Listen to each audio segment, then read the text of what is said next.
Selamat pagi buat anak-anak Bapak semuanya. Kita kembali lagi di mata pelajaran pemodelan perangkat lunak.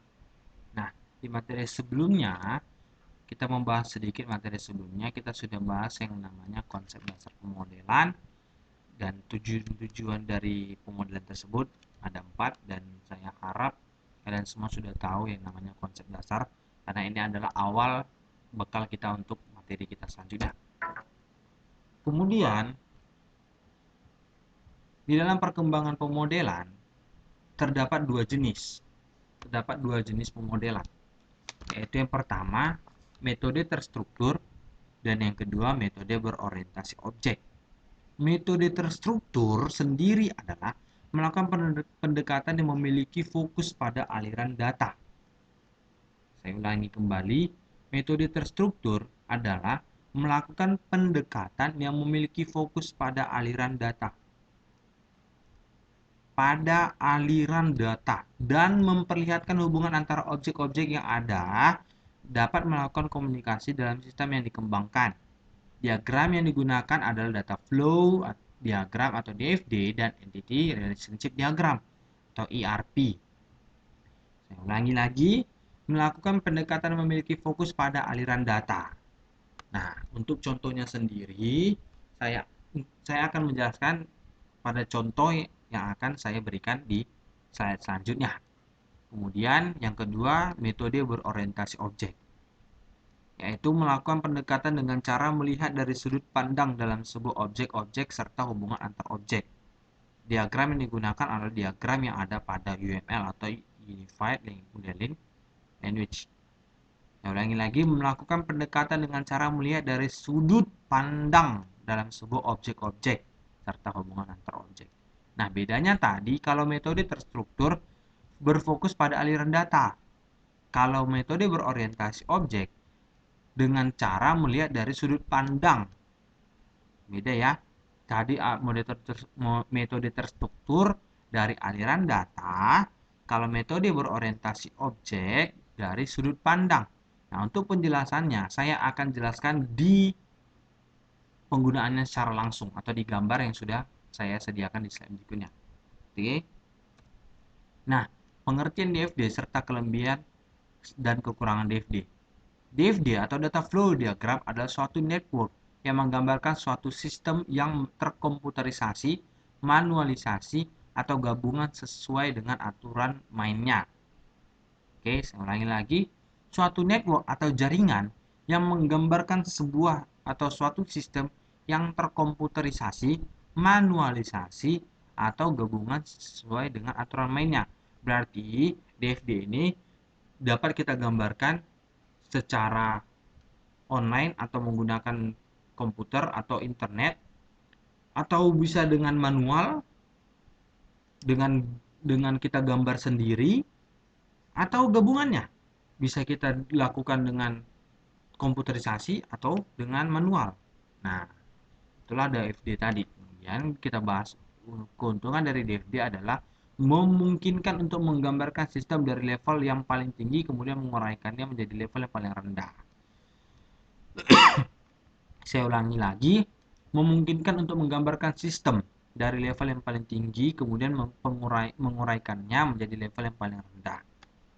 Oke. Jadi kita mempunyai sistem. Nah, sistem tersebut secara besarnya atau secara level yang paling tinggi punya gambaran yang sangat banyak, yang sangat dikit. Tapi dengan DFD kita dapat memecahkan lagi sistem tersebut ke hal yang paling dasar atau ke level yang paling rendah. Jadi kita dapat memahami jalan kerja suatu sistem yang akan kita kembangkan atau yang akan kita kerjakan. Makanya kita kembangkan dulu sistem tersebut, cara kerjanya mulai dari cara kerja yang paling tinggi sampai yang paling rendah, sampai komponen paling kecil. Kita harus uraikan, kemudian kita dapat mengetahui apa yang terjadi apa permasalahan yang terjadi di sana. Kemudian kita dapat kembangkan apakah dia harus menggunakan sebuah website atau menggunakan sebuah website ya, atau sebuah aplikasi lainnya, atau dia harus tetap menggunakan sistem atau cara kerjanya yang lama. Itulah untuk kita melakukan pemecahan sebuah masalah di sebuah perusahaan, kita harus menggambarkan dulu sistem kerja di perusahaan tersebut, mulai dari yang tertinggi sampai yang terkecil sekalipun.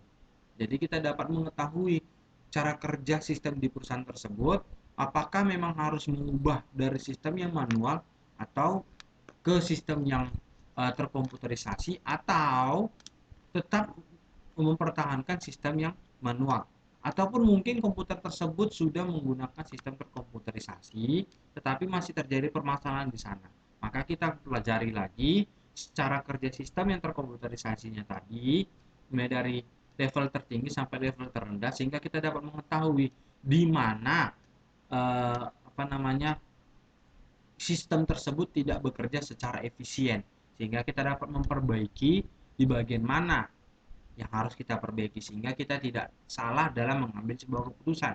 Nah, kekurangan dari DFD sendiri adalah tidak menunjukkan proses pengulangan atau looping, proses keputusan dan proses perhitungan. Nah, sampai sini paham ya?